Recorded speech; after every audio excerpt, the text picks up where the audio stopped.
नमस्कार, मैं हूं आपके साथ कोमल सिसोदिया। आप देख रहे हैं ईपीसी वर्ल्ड न्यूज। शुरू करते हैं आज के हिंदी बुलेटिन से। नितिन जयराम गडकरी सीआईआई एक्सॉन 2023 का करेंगे उद्घाटन। अडानी इंफ्रास्ट्रक्चर इंडिया ने बिमल दयाल को अपना सीईओ किया नियुक्त।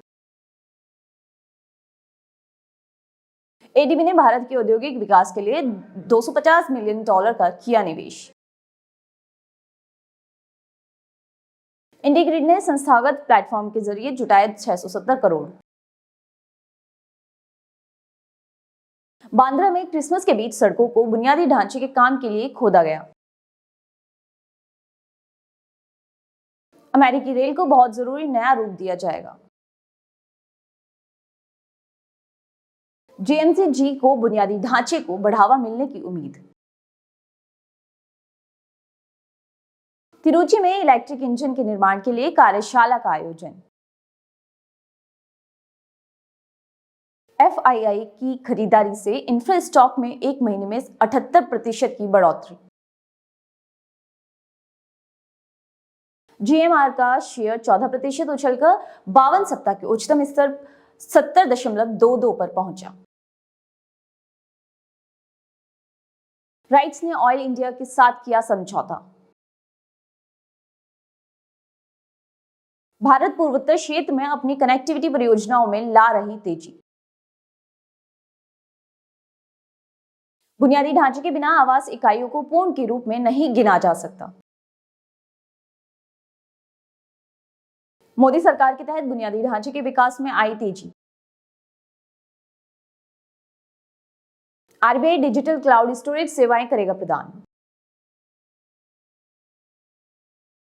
एडीबी जेआईसीए एशिया प्रशांत के लिए नया बुनियादी ढांचा कोष करेंगे लॉन्च। इंजीनियरिंग, खरीद और निर्माण कंपनियों के परियोजनाओं को पूरा करने में महत्वपूर्ण भूमिका निभाती है। अब खबरें विस्तार से।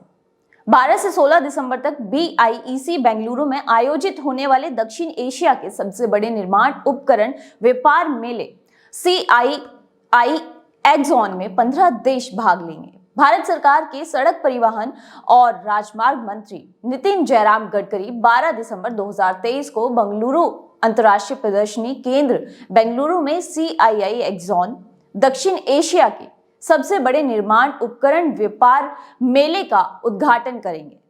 कर्नाटक सरकार एक्सॉन 2023 के लिए मेजबान राज्य है। सड़क परिवहन और राजमार्ग मंत्रालय, भारी उद्योग मंत्रालय, भारत सरकार और भारतीय राष्ट्रीय राजमार्ग प्राधिकरण यानी एनएचएआई इस आयोजन में सहयोगी भागीदार हैं। एक आधिकारिक बयान में अडानी एनर्जी सॉल्यूशंस लिमिटेड ने कहा कि Dayal Adani infrastructure Indian thermal, नवीकरणीय ऊर्जा और हरित हाइड्रोजन में बुनियादी ढांचा परियोजनाओं की पाइपलाइन के कार्यान्वयन की देखरेख करेगा। कंपनी ने कहा, कार्यकारी स्तर के इस बदलाव के साथ कंपनियों के अडानी पोर्टफोलियो ने बुनियादी ढांचे के कारोबार को 15% से अधिक की आक्रामक दर से बढ़ने के अपने संकल्प को मजबूत करने की दिशा में एक और महत्वपूर्ण कदम उठाया है। बयान में आगे कहा गया कि पोर्टफोलियो ने हाल ही में भारत में सबसे बड़े बुनियादी ढांचे खिलाड़ी के रूप में अपने प्रमुख स्थिति को मजबूत करने के लिए अगले 10 सालों में 7 लाख करोड़ से अधिक निवेश करने की अपनी योजना की घोषणा की है। एशियाई विकास बैंक यानी एडीबी ने भारत में औद्योगिक गलियारों के विकास को आगे बढ़ाने के लिए $250 मिलियन के नीति आधारित ऋण को हरी झंडी दे दी है। इस पहल का उद्देश्य विनिर्माण क्षेत्र की प्रतिस्पर्धात्मकता को बढ़ाना, राष्ट्रीय आपूर्ति श्रृंखलाओं को मजबूत करना और क्षेत्रीय और वैश्विक मूल्य श्रृंखलाओं के साथ संबंधों को बढ़ावा देना है।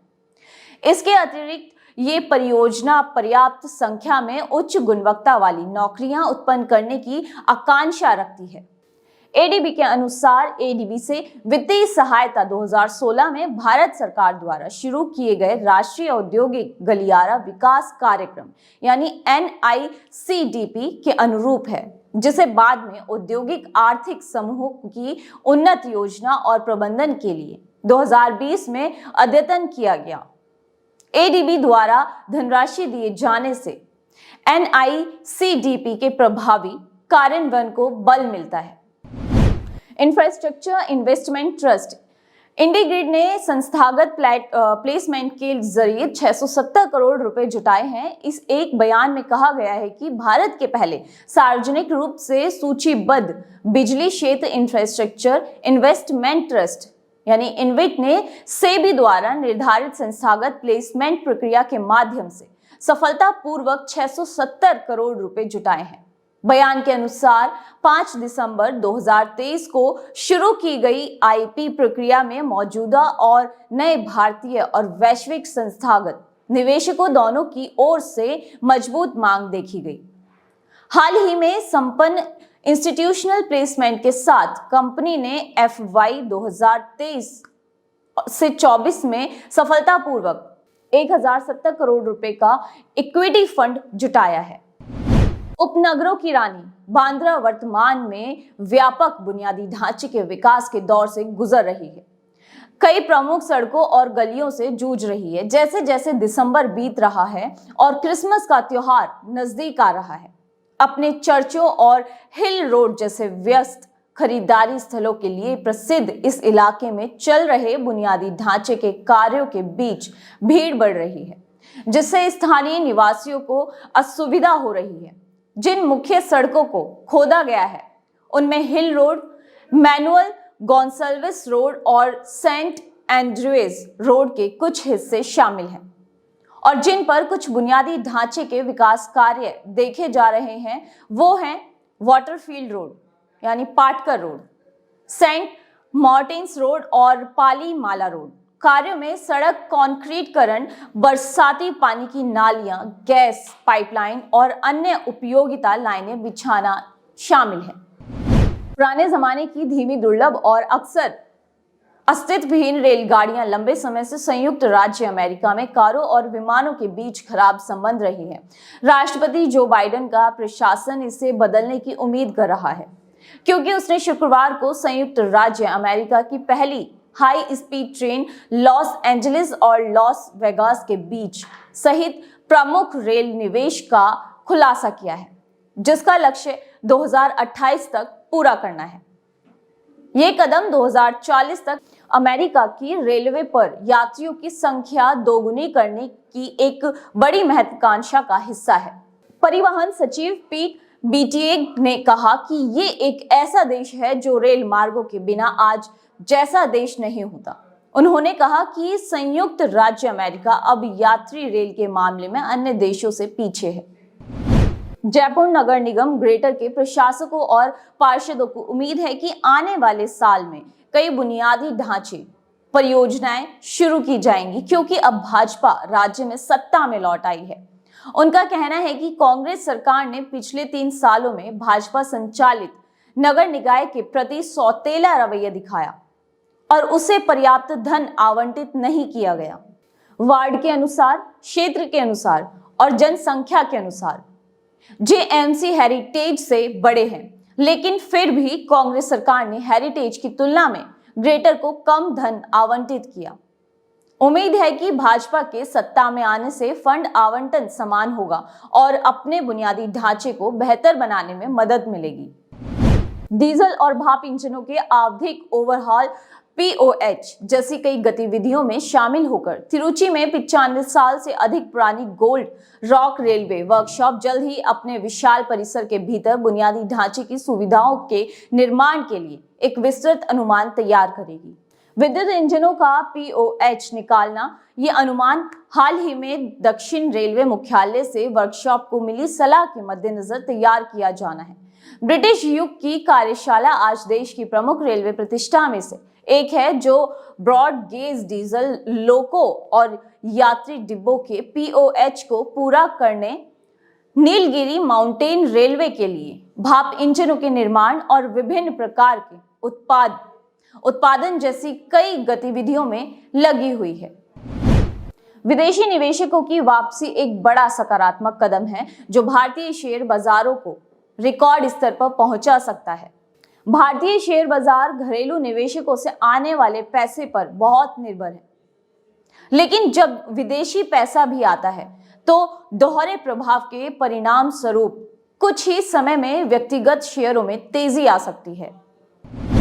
होल्डिंग कंपनी GEPL यानी GMR एंटरप्राइजेस प्राइवेट लिमिटेड की सूचीबद्ध सहायक company GMR airport infrastructure limited के शेयर शुक्रवार के कारोबारी सत्र में लगभग 14% बढ़कर अपने 52 सप्ताह के उच्चतम स्तर 70.22 पर पहुंच गया।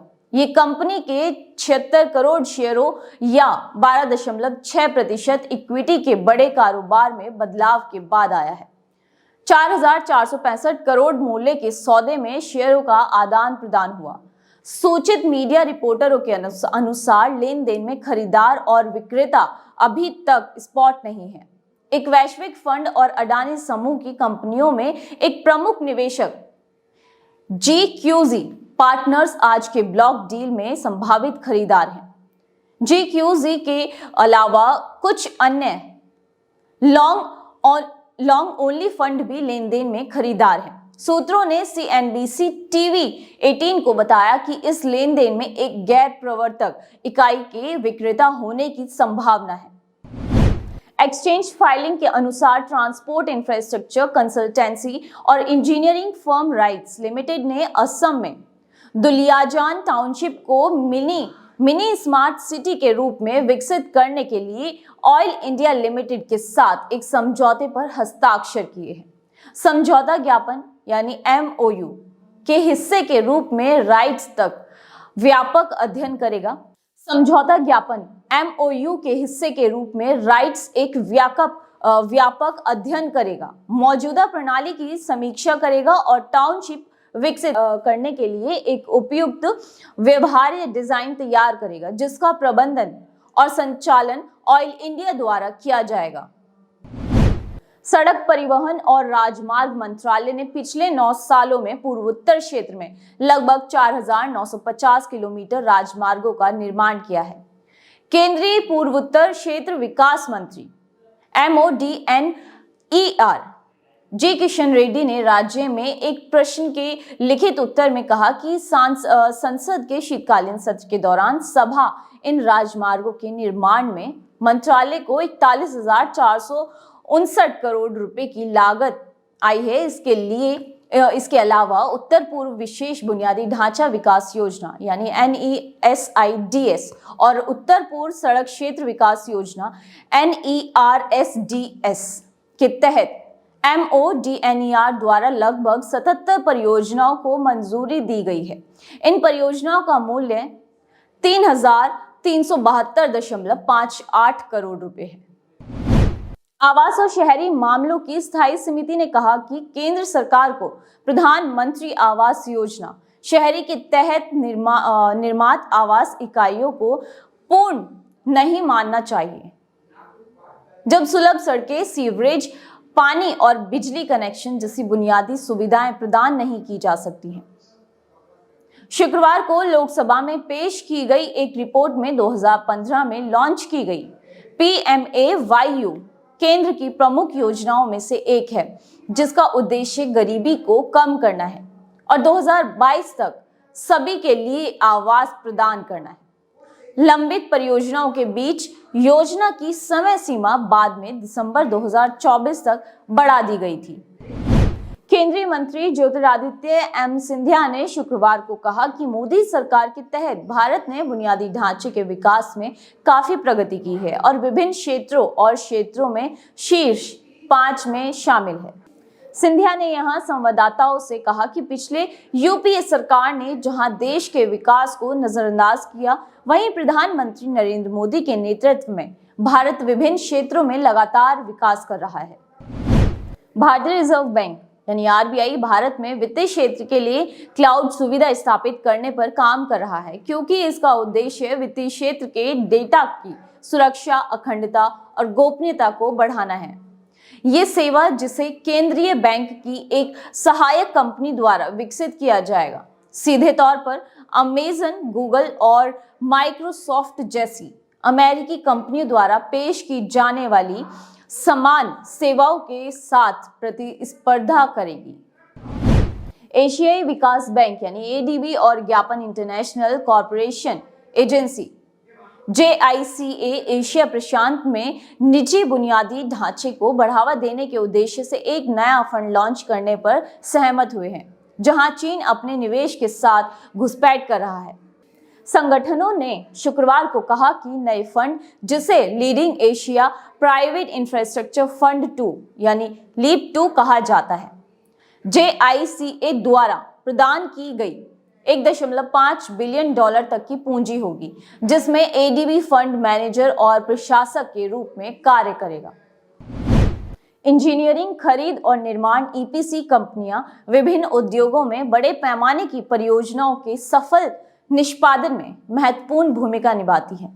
ये संगठन इंजीनियरिंग, खरीद और निर्माण गतिविधियों के निर्बाध एकीकरण के पीछे प्रेरक शक्ति है, जो ये सुनिश्चित करते हैं कि परियोजनाएं कुशलतापूर्वक और निर्धारित समय सीमा के भीतर पूरी हो जाए। EPC कंपनियों के महत्व को कम करके नहीं आंका जा सकता। इंजीनियरिंग, खरीद और निर्माण गतिविधियों को निर्बाध रूप से एकीकृत करने की उनकी क्षमता के परिणाम स्वरूप कुशल परियोजना वितरण होता है। जटिल परियोजनाओं की सुविधा में प्रमुख खिलाड़ियों के रूप में EPC कंपनियां आर्थिक विकास और विकास को बढ़ावा देने में अपरिहार्य बनी हुई हैं। फिलहाल आज के EPC हिंदी बुलेटिन में इतना ही। तब तक के लिए नमस्कार।